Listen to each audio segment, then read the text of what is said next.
Who here has to be out of here before midnight?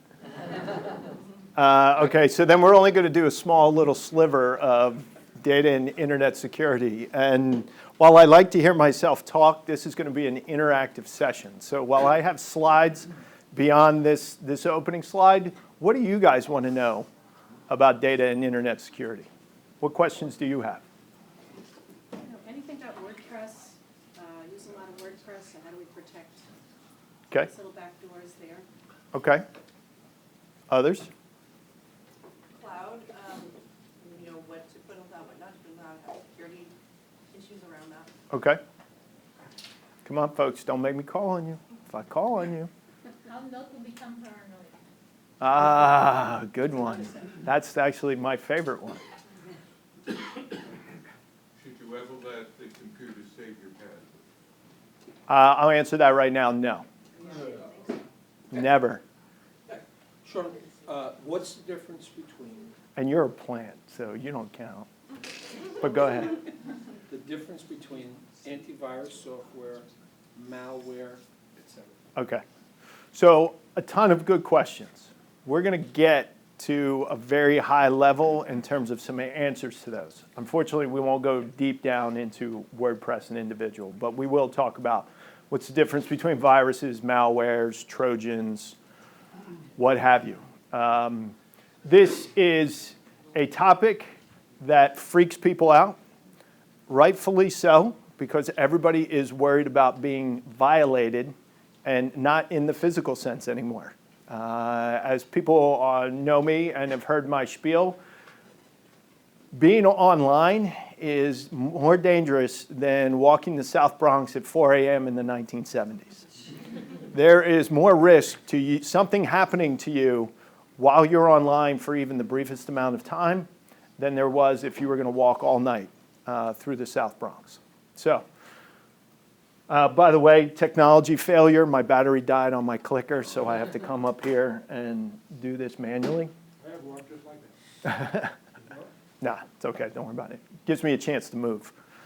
A little bit about us, because I know most of the faces here, but for those who don't know, my name's Sean O'Rourke. I co-founded with two other partners an IT consulting and services firm called Syzygy 3. We founded it in 2004, so we just turned 11 years old. I tell people when you own your own business, you age 2 years for every year you're in business. So I've aged 22 years in that time. Again, for those of you who don't know, syzygy is an actual word. If you took Greek in high school, you know what syzygia means, or should. And in Scrabble, it's worth 21 base points or words with friends. But you do need a blank tile because there's only 2 Y's. We are an outsourced IT department or a specialty IT resource for small, mid-sized businesses. So those are businesses up to 500 users. We provide cloud services, support, procurement, deployment. Procurement means we buy things for people. Deployment means we configure them and put them out there, whatever they may need. We currently have clients in 14 states and 5 countries. So before we get started, I want to let you know, I believe big time in the Socratic method, so please ask me questions. As we go along, as I talk on certain things, if I don't get to answers or if I raise certain questions that I'm not answering, feel free to interrupt me. Yes, sir. Let me go back to Lamar's question about saving the password of the computer. Difference between the PC and Mac? Doesn't matter. Do not save them. Do not save them locally on the machine's memory cache. And what about all those programs included on that? We'll talk about those. I appreciate the forward looking on there. So, just some stuff to scare the bejesus out of you. And since 2005, there have been more than 5,000 serious data breaches just of U.S. companies. Well, beyond U.S. companies. Here's a breakdown of the percentages of the breaches. So the primary one was 34% was in business. This is the one that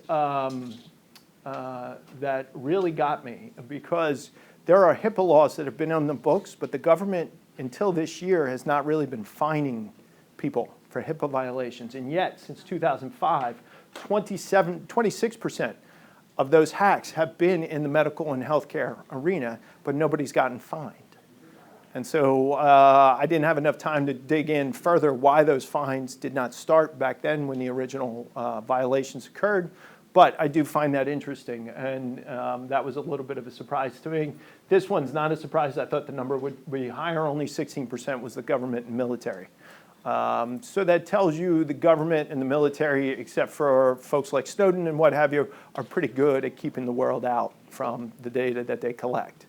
We will talk about just very tangentially about the government and certain things. Here's the one that really should catch everybody's eye. From 2007 to 2014, these are the types and causes of data breaches.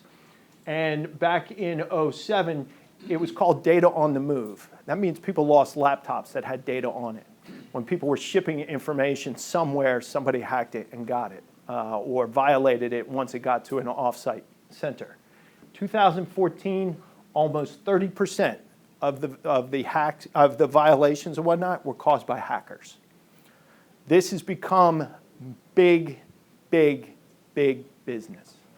This is no longer your high school kid loner sitting in his room somewhere in the dark a la war games and trying to play a game. These are people trying to make money. Credit card numbers sold on the black market go from anywhere from $20 to $50 a number. You steal 4 million numbers, you can do the math. Now for some cold water reality, I promise this gets better. This doesn't get as scary.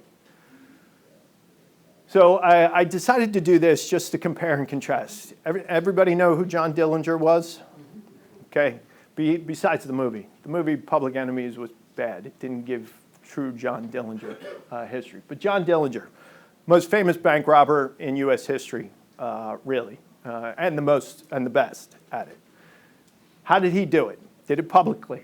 Did it by having to physically go into the bank and threaten bank employees who walked into an open vault, grabbed cash, drove away in a car.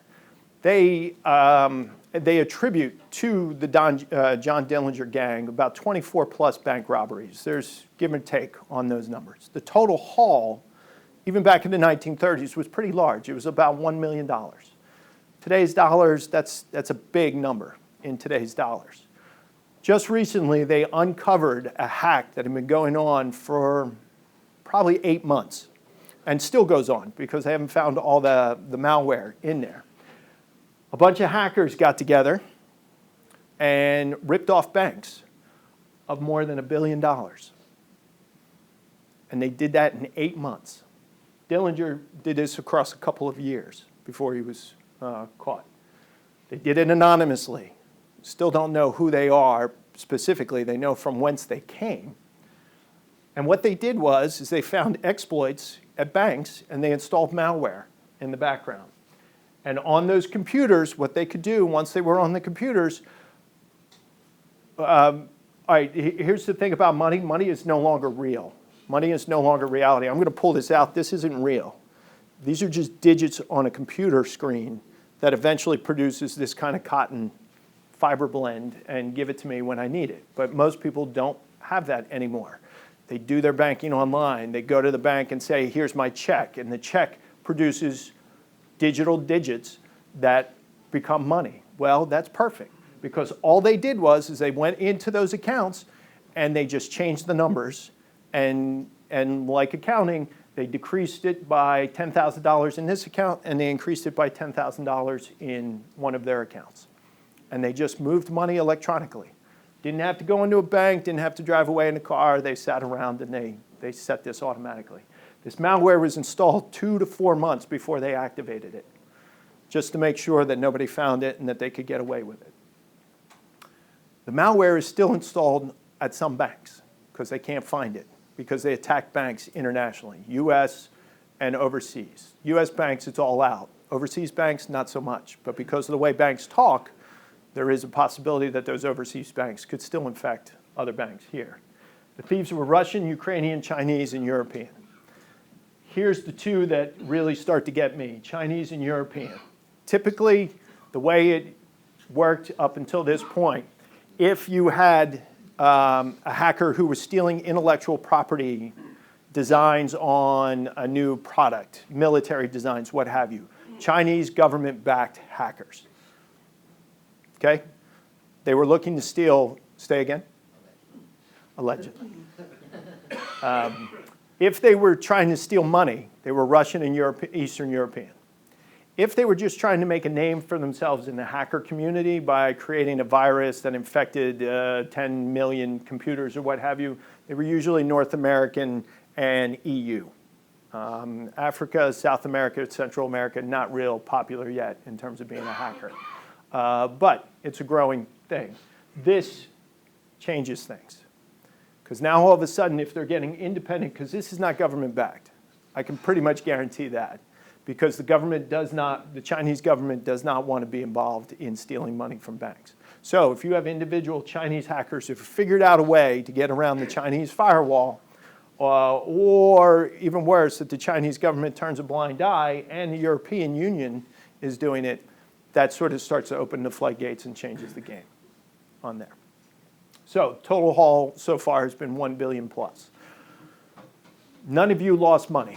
Even if the banks, even if they attacked your account and what have you, none of you lost money. And that's the big difference, is that we're, as individuals, really not losing money. But it is costing us. Because what happens is, every dollar that was stolen, the banks made a claim on their insurance companies. The insurance companies made a claim on their reinsurance companies. And the reinsurance companies then raise the premiums on their clients. And then the banks start to raise the premiums on everybody else. So there is a transitory effect, and it's a trickle-down effect.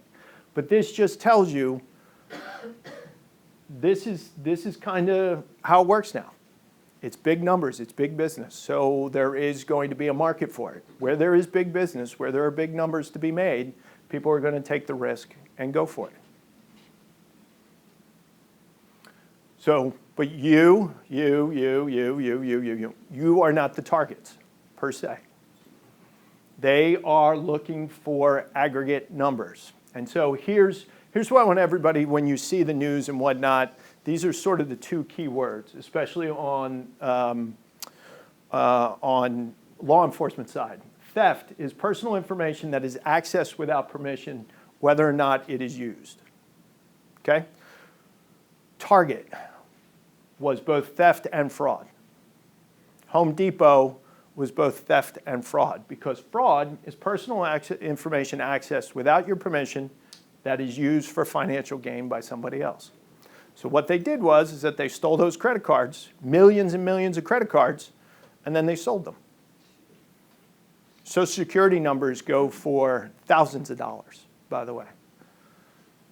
So individuals are worthless to hacker groups and what have you. They don't care about you as individuals. No offense. I know we're all special in here, as we're all narcissists because our parents told us we were special and what have you. But the chances are that they're going to target somebody like Home Depot, a bank, or what have you to get the information because they can get it all on an aggregate.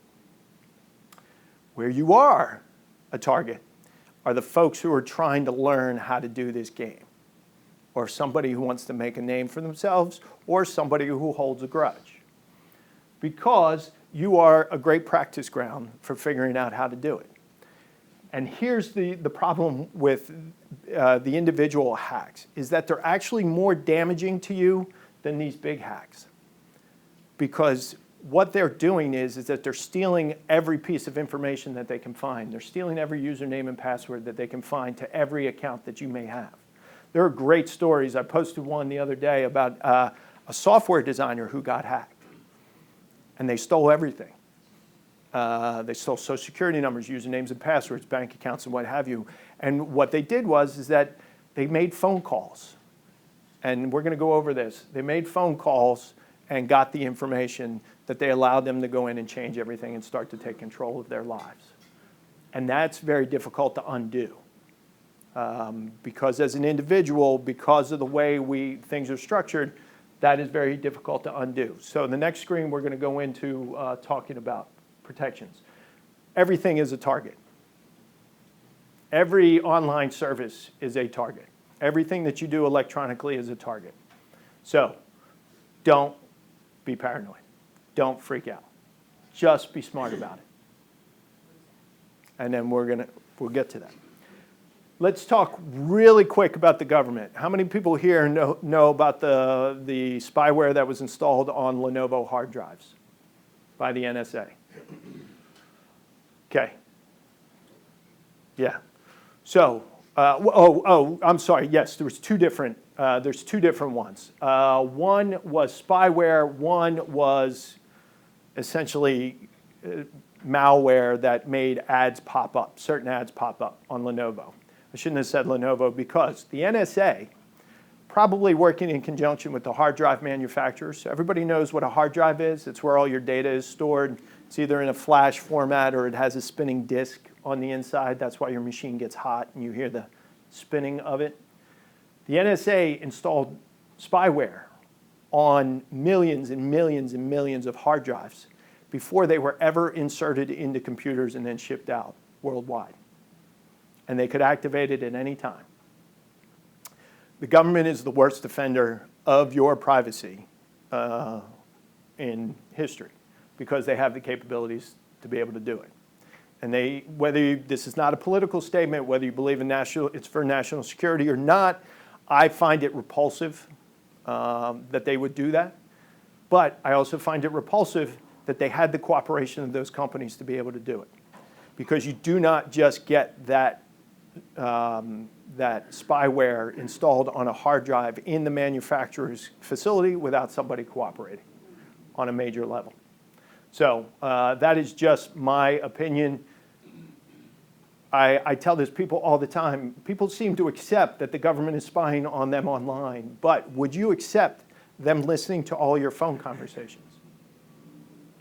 People have a real problem when I bring that up. They say, I don't want them listening to when I'm talking on the phone or what have you, but they're doing the same thing online.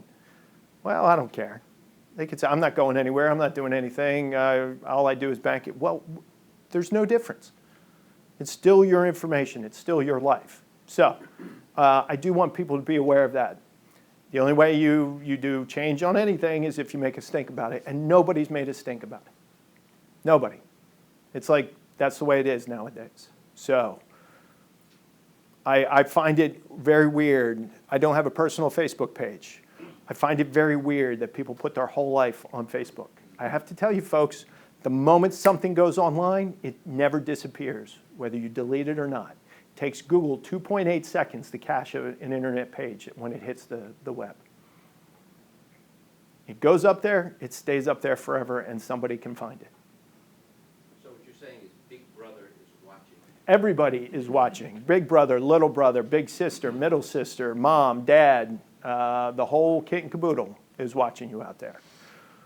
So Tamar left, so Tamar, don't be paranoid, but they are watching you. Okay, so how do you protect your identity and your data? Anybody want to give me, does anybody have a distinction between identity and data? Or do you consider it the same thing? Consider it the same thing. How do you want to do it? They overlap. They are basically the same thing, but for the sake of this argument, we're going to split it into two. Your identity is what makes you you in terms of the world at large. Your social security number, your address, your birth date, your mother's maiden name, and what have you.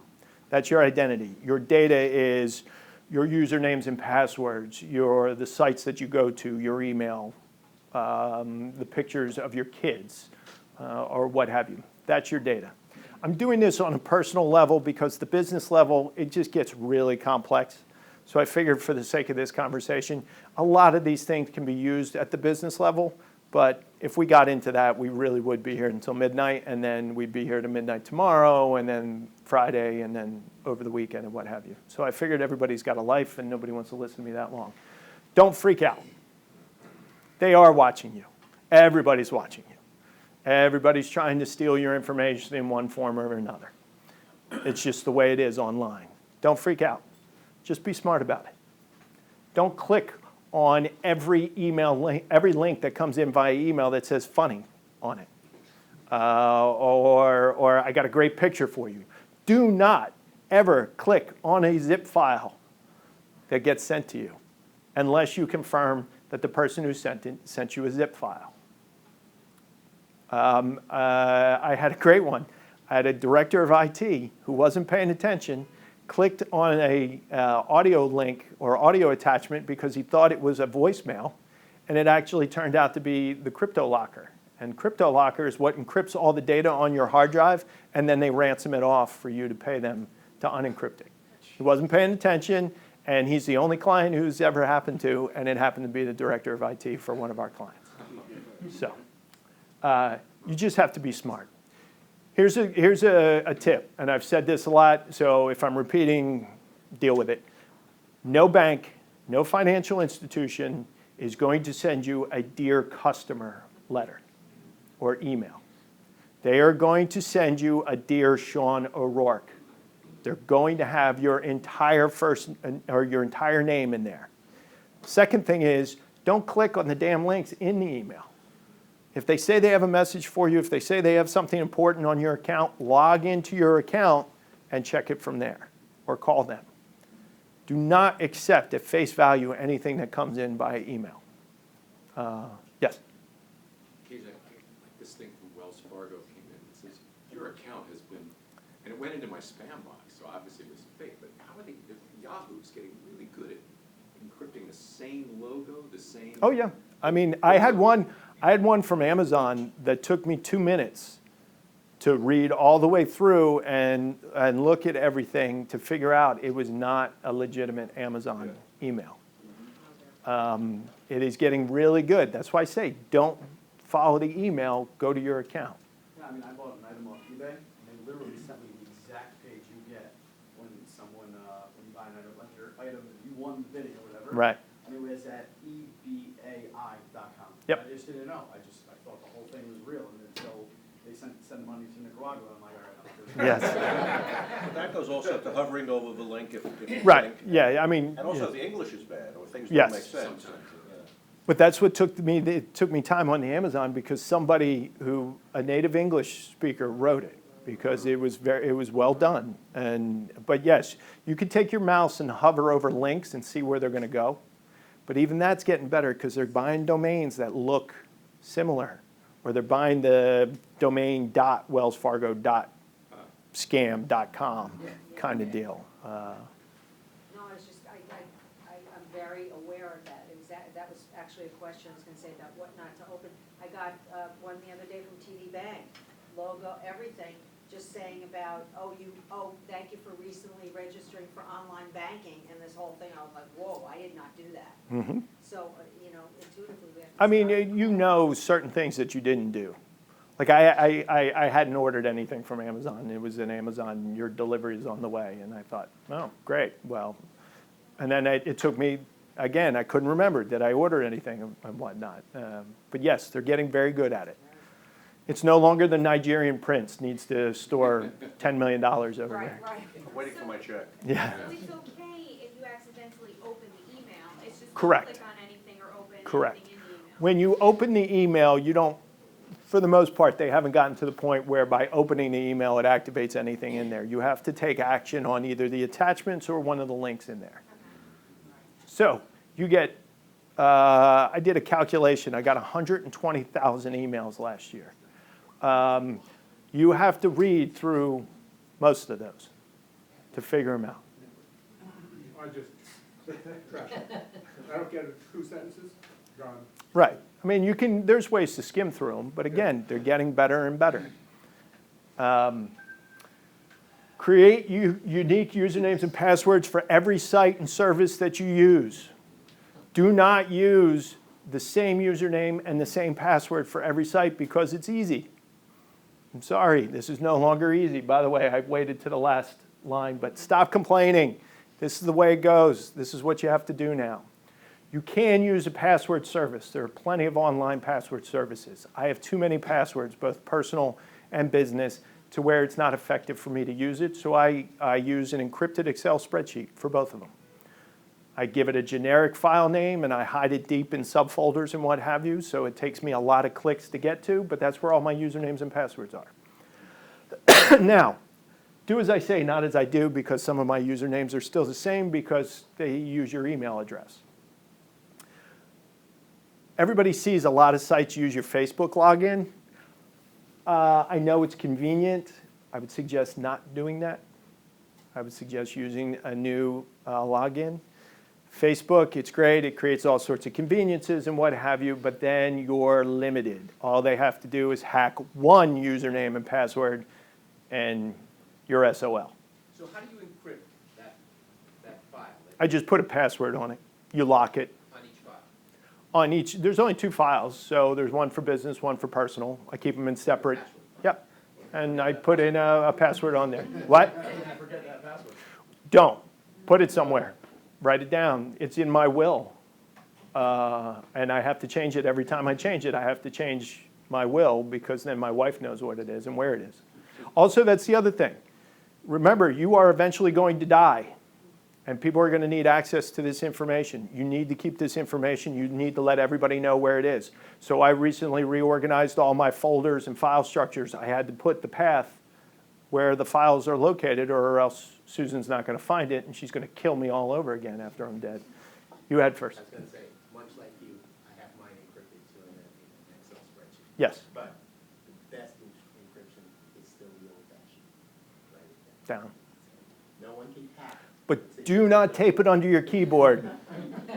Do not do in war games where you pull it out on the writing slide and you put it on there. You have to hide it. How do you know I did that? We're working with a executor of a state right now, and they're struggling to find a lot of Yes. financial information because, unfortunately, the person who passed away did not let everyone know where their Yep. password and information was. So, we suggest. It's dangerous now. Keep it in your will or lockbox or. He had first, then, 2 questions. Do I get oh, wait a second.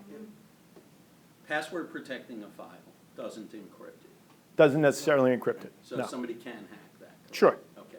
if they know where the file is. Online password service, why are they secure and why aren't they subject to being hacked? They are subject to being hacked.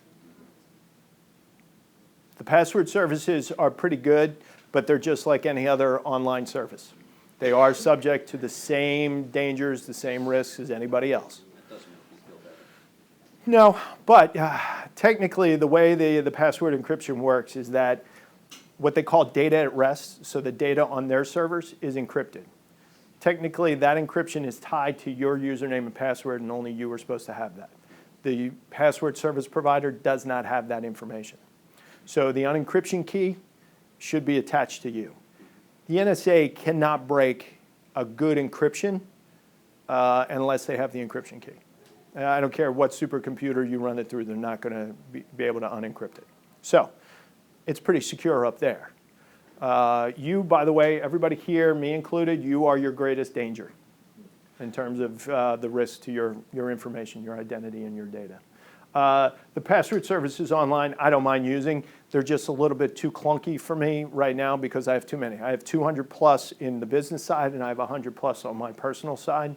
I didn't want to create 2 accounts. I didn't want to go through that. So after testing it, I just said hell with it and deleted my account. Apple Pay. Okay. First of all, stop using your debit card as your credit card. It is much more difficult to replace lost cash than it is to have a credit card charge reversed. Banks are getting stricter on people coming to them and saying, my ATM card was hacked and I just lost $500 in cash. It takes a lot longer to get that cash put back than if you went to the bank and say, hey, there's 5 credit card charges are not mine. Take them off and send me a new card. They're much more willing to do that.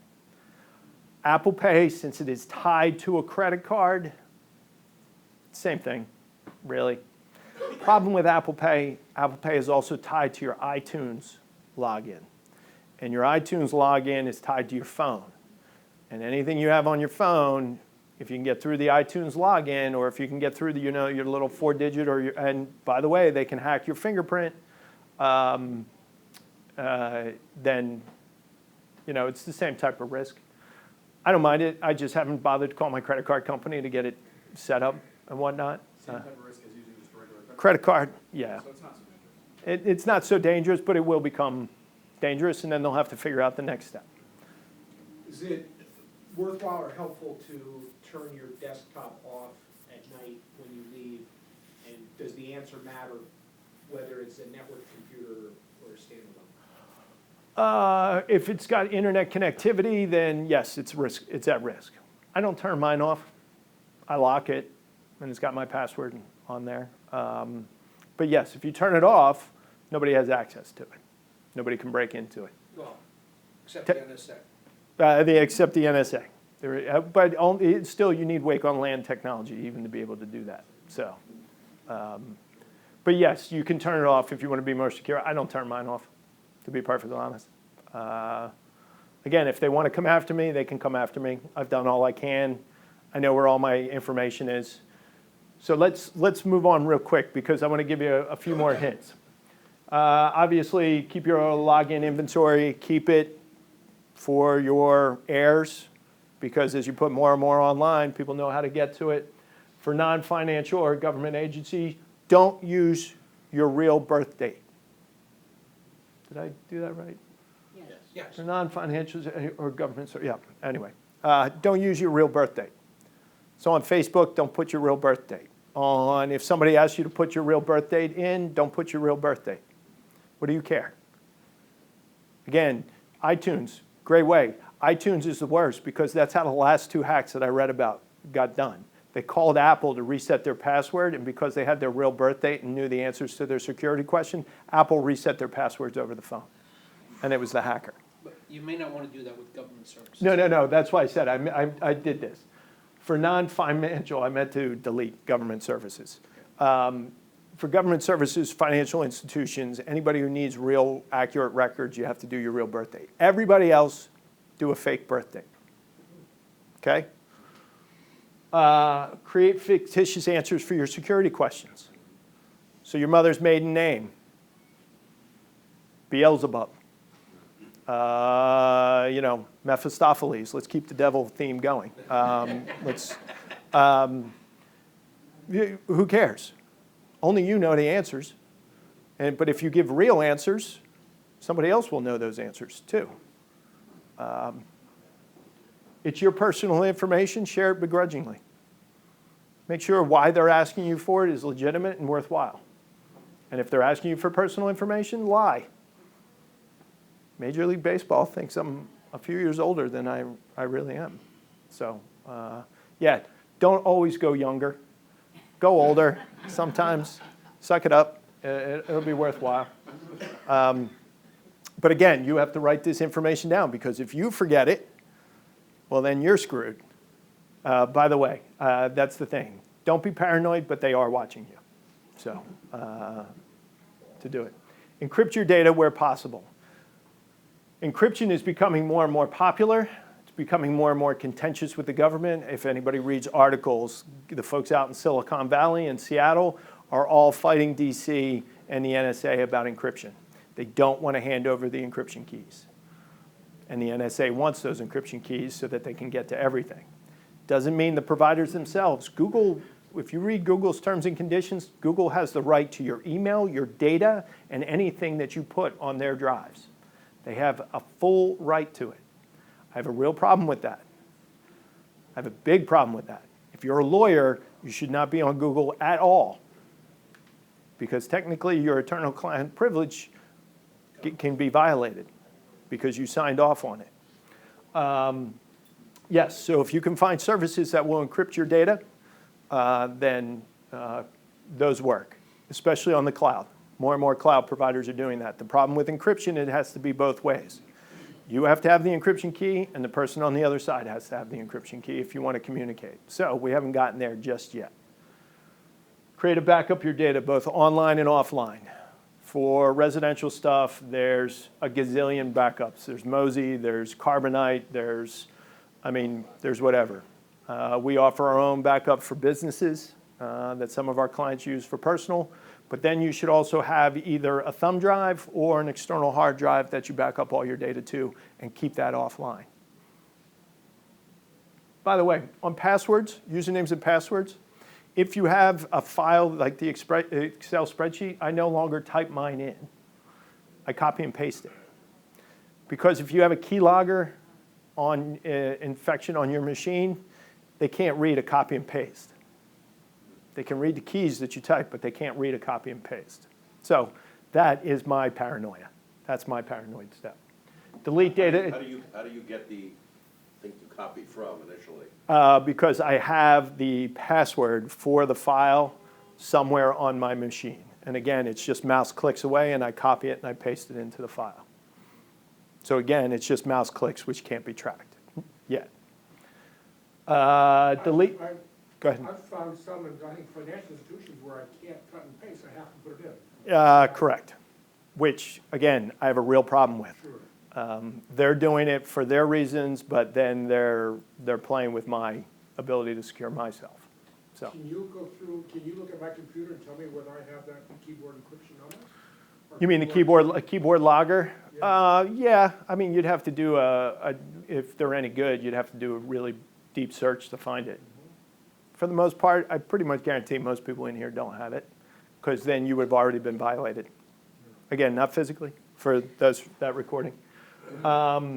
Delete data and accounts when no longer in use. Don't just stop using them, delete them. Get them out. Again, Facebook you can't delete. Even if you die now, you have to will the maintenance of it to somebody else.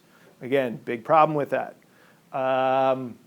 Stop using free Wi-Fi to conduct any kind of sensitive information that includes the transfer of data. Do not go into Starbucks and log into your bank account. Stop doing that. Also at home. Again, this will take a little bit of IT. Stop broadcasting your wireless name to the world at large, especially if you live in an apartment. You can turn that off to where people can't see your wireless name, and it manually has to be entered by anybody who wants to access it. So if you go downtown, there was a great article a couple years ago. A hacker went downtown to the financial district, and he took his laptop, and he just turned on his wireless card, and he picked out random names. And he found out he could hack into hedge funds, into banks, into other financial institutions, just by sitting there outside and pulling up the Wi-Fi signals that come off everybody's. So when you do your phone, I turned my phone off. When you do your phone and you go somewhere, turn the Wi-Fi on and see all the Wi-Fi names. You can turn that off to where your Wi-Fi name doesn't broadcast, so that people don't know what your Wi-Fi name is. Makes it a lot harder to be able to hack into it, because that's happening more and more, especially in buildings, apartment buildings. Because everybody's so close, I can see every Wi-Fi signal for 3 floors in my building. So if I had any inclination, I can break into their Wi-Fi and see everything that they're doing. So yeah, it takes a little bit of work. You'd have to work with the provider to be able to turn that off and not broadcast it. No, it's not a click. You have to work with the provider to make sure you turn that off. So if you enable a hotspot on your iPhone? It broadcasts Right. everywhere. That you can't turn off. There's no way to turn it. There's no way to turn that off. So you're sitting in the airport, you enable your hotspot, everybody in the airport's going to be able to see it. And again, even over that, you should not be conducting real sensitive transactions. Again, I'm not on Facebook, but as everybody knows, my wife is a Facebook guru. But she has a ton of friends on there. One of the friends took a picture of his 2-year-old daughter in front of a sign for his home address and posted it on Facebook. Now, if we weren't recording this, I would curse right now, because the guy is an idiot. Stop putting identifiable personal information on social networks. Stop it, everybody. Everybody has done it at one point or another. I'm telling you to stop right now. All right? He put a 2-year-old in front of his home address and left it there until Susan yelled at him and he took it down, but now it's still there. Somebody still has it. Stop doing that. Yes, sir? Often on Facebook, if you take a picture, it can like actually have a location. Yes, it geo-tracks you. You can't turn that off. So what's the difference? Well, GeoTrack puts you in a general area. It doesn't tell you that you live on 45 Main Street. It puts you in a general area. So I'm fine if they know if I'm in Midtown Manhattan or in the middle of some community in Indiana. But that doesn't tell people my address is 45 Main Street, anywhere USA, and then all I have to do is put that address in Google and I get the zip code too. Now all of a sudden I have a key piece of your information. I know where all your billing goes to. And again, the individual hackers do more damage to you than these group guys do, because there are protections out there. The other thing is sign up for services that watch your credit profile, any accounts that are open for you. A lot of these things are starting to do more and more. They are worth the money, the monthly money. They are insurance policies. Because then if somebody does violate you, depending on how they did it, that company could end up paying you back or do all the work for you to help restore your credit and your information. I've seen some of those. Yes, LifeLock and whatever else. I mean, every one of the 3 big credit reporting companies offer their own. There are other ones out there. Sign up for it. Mine costs me $22 a month. I mean, I could do one for $50 a month. That's like the Platinum Cadillac package. But the $22 a month is worthwhile. I know every account. I know anytime anybody inquires on my credit reporting. I know I have it so that if I do open an account, I have to be called. So that's on. They can't just open the account. They have to call me to verify. So you have to give LifeLock a lot of data? You have to give them a lot of personal stuff about yourself? Yeah, I mean, Is that safe? for the most part, you got to trust somebody. So, Or not? but again, if they get violated, they have to do the work to repair you. They're backing it with $1 million policy, Yes. so. And also, think about it. How much do those I say this all the time when people talk about the cloud and how they don't think it's secure. How much money do you think Google or Microsoft spends on security and what have you a year versus how much you guys spend? A bit. Orders of magnitude. Yeah, It's the order of magnitude versus me stomping my foot on this ground versus the San Andreas Fault deciding to finally part ways. By the way, I use that because there's a movie called San Andreas coming out with a big disaster scene with San Francisco or Alcatraz getting overwhelmed by a wave. And this is my last one. Stop complaining. All my clients complain to me. All the owners of businesses, oh, I don't want to do that. This is too hard and what have you. Shut up and do it. The IT runs everything now. Technology runs everything. Everybody in here has a business that runs on IT. You either communicate, you either store or process data, or else you're doing something else on an electronic format. That's the way it's going to go. So live with it, figure out how to deal with it, and then move on. Live your life. Is like the girl with the dragon tattoo real? Yes. Yes. Yes, but not, I've yet to meet anybody individually who could do that. Usually it's done as a group because it takes. I was thinking about that also. One of my favorite characters in literature lately, but it takes a little bit more than that. It's not magic. A lot of what they do, they have to do real work. I mean, real legwork. They have to go out, they dig through trash, they do different things, they have to make friends with people so that they can get their password and figure them out. It takes work to do it. Real quick, focus area for IT security, and again, this is just quickly on the business side of things. You have a firewall, you should have, again, begrudgingly give administrative access to people. Antivirus, anti-malware programs. All these infections do damage to your machine. There is no one solution for each of these. There's antivirus. People have heard of Norton, Trend Micro, McAfee. They all do antivirus, but Malwarebytes is the best anti-malware. Trojans can't be protected really from anything except from you not clicking on them and what have you. But once you get in there, there are programs that will help clean your machine. But each time you get an infection, whether it be a Mac or whether it be a PC, you do damage to your machine that reduces the functionality of your machine each time.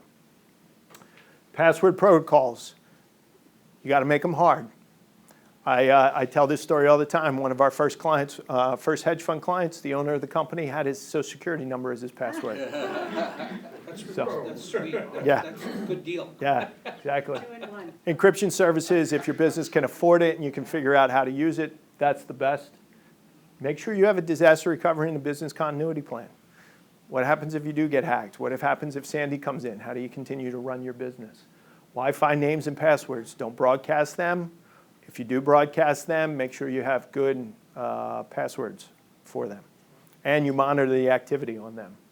The users, again, users' machines should all have anti-malware. Macs, by the way, are not immune.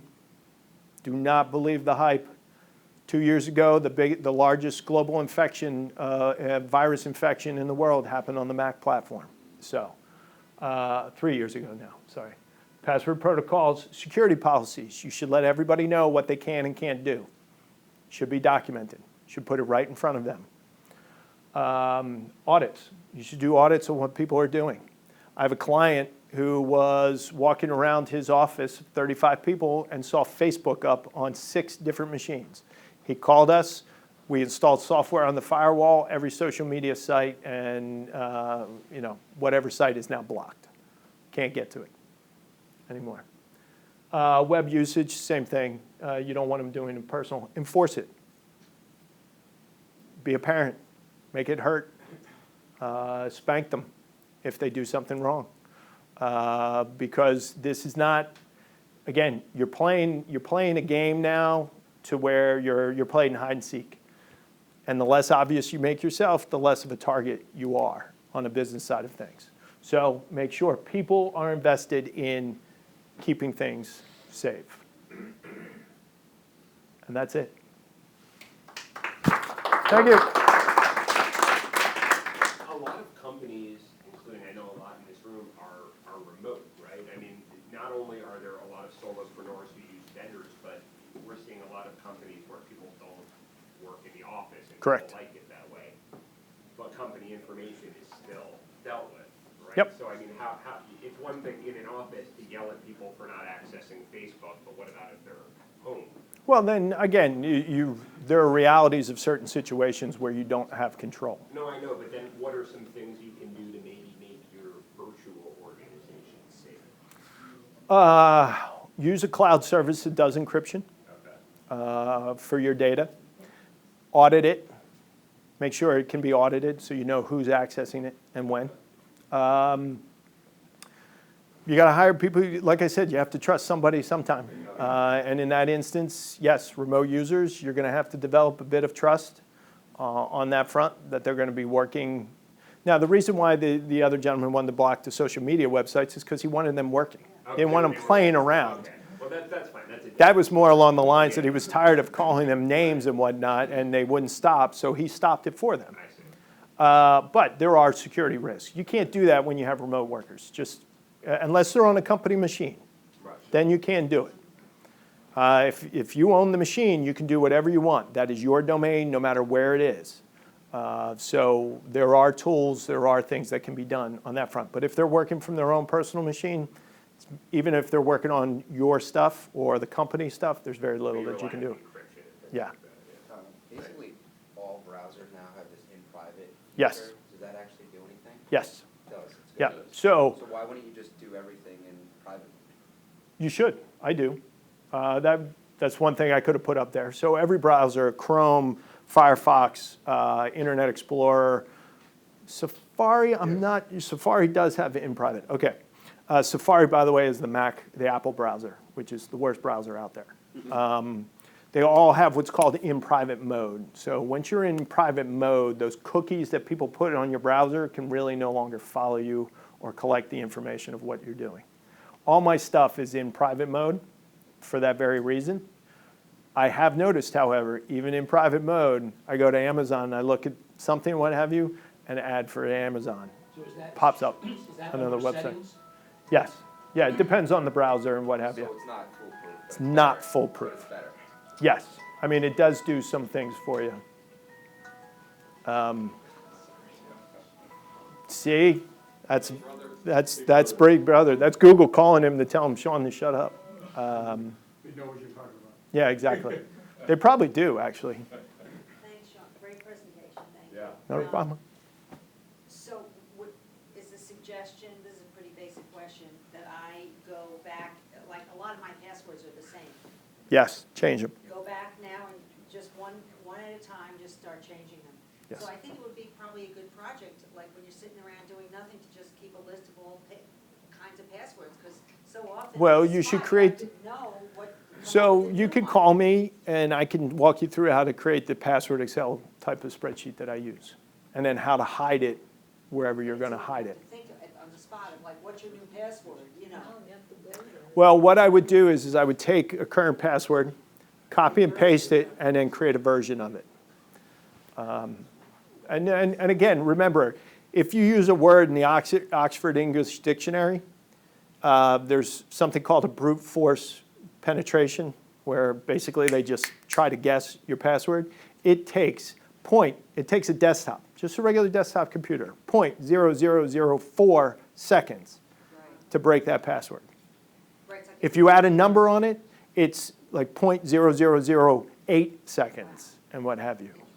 So make up words, you have to make up. you don't make up words. Don't use actual words. Don't use actual words. Letters, numbers, and Characters. But now some websites are restricting how much you can use, so you have to figure that out. But you don't use actual words. Don't use a legitimate word, even in the middle of it or what have you. Encrypted cloud services. Yes. Name some. I mean, all our online data backup services, our file sharing services, our business continuity services, they're both encrypted on premises, in route, and at rest, which means on the data center servers that we use. And Google and iCloud are not. Are not. Neither is Microsoft's OneDrive. Neither is Microsoft's SharePoint. But again, that's because the unencryption and the encryption portion of that is pretty complicated. So they're trying to go to the lowest common denominator. If you want, there are third-party tools that can be used on that front. But things like QuickBooks and Salesforce.com, those are all encrypted? They are not. They're not. They are not. But you can encrypt a document. You encrypt a document, but the transfer of data, if you're using the online versions of those, is not encrypted. Is not encrypted. But yes, there's a caveat, but you are going through an HTTPS connection. So the connection is encrypted. The data is not, but the connection is encrypted. When you go to your bank, you're going to see up on your web address where it says HTTP. When you go to something like Amazon, it's just HTTP. When you go to your bank, it's HTTPS. You should always see the S, which stands for secure, pejoratively speaking. The connection, and it's kind of hard to, if I had a whiteboard, I could draw it out for you, but the connection is encrypted, not the data. You have a whiteboard. I don't feel like it. There's actually a book that explains it, a book called 9 Algorithms. Right. One of the, Right, but It's difficult to break into the yes, it's nighttime reading because you will be asleep before you get through the preface. Yeah, that's right. So, Vera, you said things like 1Password are relatively safe or safe to use? Because I have it, and they'll say, let me suggest a password. Yes. Then I never know what the password is anyway, because they store for that. Yes. They're made up. They're made up. Yeah, I mean, they use an algorithm. Everybody uses an algorithm. That's actually, you guys know what RSA is and RSA fobs and whatnot. So if anybody has a Citi business banking account, anybody? Anybody? Do you have a fob? Yeah. Okay. So a way to increase security is that you have what's called a fob, and you put in a username and password, and then based on the time and what have you, you click the fob, and the fob gives you a code that you have to log in on a third line. And that fob is coordinated with a server somewhere at Citibank that's running an algorithm to do it. Well, the hack that scared me a couple years ago is that the company RSA, who's the big manufacturer of those fobs, their algorithm got hacked.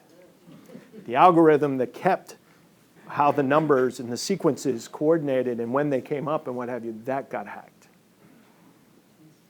So all of a sudden, cities started sending out notices and I mean, look, in the IT world, chaos reigned. It was awesome in terms of the panic that was created, and nobody knew about it. And yet everybody was affected by it. 2 points, Mr. Cotter. Yes, sir. You can encrypt the SQL Server database behind SharePoint. Yes. Okay. you can't. Secondly, what we do is. That's if it's on the server. Right. You can't do it on their cloud version, their Office 365 version. Second thing we do is whenever we create a new desktop, which is pure theoretically, we image it. So Right. if there's crap on it or something Yes. like that, the data is stored somewhere else, we just re-image it. But so that it's- is you. Well, that's pretty easy to do nowadays. It is, but you still have to have some technical know-how to do it. And keeping the image up on Carbonite is just not a legitimate option at the moment. But they're getting there. Actually, I think the desktop, to a certain extent, the desktop will eventually disappear in some instances. Again, we could go on all day. Most of you, thankfully for you, don't know half the garbage that is out there and half the stuff that is done. All you hear is what the media reports, all these hacks and what have you. Guess what? When you hear a hack of Home Depot, of Neiman Marcus, of whomever, actually feel good. Because then they're going to learn how it was done, and then they're going to fix it until the next one. And know that even if they steal your credit card, all they're going to do is send you a new credit card. Where it really becomes an annoyance is if you have the auto pays on the credit card that you all have to go update. 5 times this. Yes, I had to do that with my business card because my business card, Verizon, but by the way, they don't tell you who got hacked. So the company sends you a notice, your card was included in a theft, and we're going to send you a new card. They don't have to tell you who it was. But I know on mine it was Verizon and a couple of other vendors that I use. You had Home Depot? Yeah, a lot of people had Home Depot. I mean, a lot of people had Target. I had to change mine. Actually, I didn't have to change mine after Target. By the way, If you see a charge on your card for like a very small amount, like $1. yes. Yeah, that's usually, but usually then there's subsequent charges. By the way, check your credit card every other day online, just to see the charges. And again, stop using your ATM card as a credit card. Yeah, watch out for grocery stores too, because if you use your debit or credit card, it bad for me. Yep. Then they went to Home Depot and charged. Well, now, anybody see the RFID sleeves now? Anybody knows what those are? It was great. You seem to know everything, so I think you're a plant too. Oh, there you go. So, I love it that yeah, there you go. So I love it that my parents have them, and I don't. So people can now walk by you within maybe 5, 10 feet, depending on the type of scanner. And if your card, I'm going to pull out my credit card. And here, I'm going to show you my number and everything, okay? I'll even give you the security code on the back. Somebody could walk within 10 feet of you with what's called an RFID scanner. Believe it or not, this thing gives out a little bit of a signal. That's why it gets erased if you put it against certain things. So within 10 feet, they can walk by you with an RFID signal and steal the card information that's embedded on that strip. That's why we're doing all the chips now. Well, yes, but Yeah. unfortunately, the chips aren't accepted yet at most retailers. Because it's the US. Right. So what now the retailers have finally gotten smart after Target, and they finally told the banks, hey, guess what?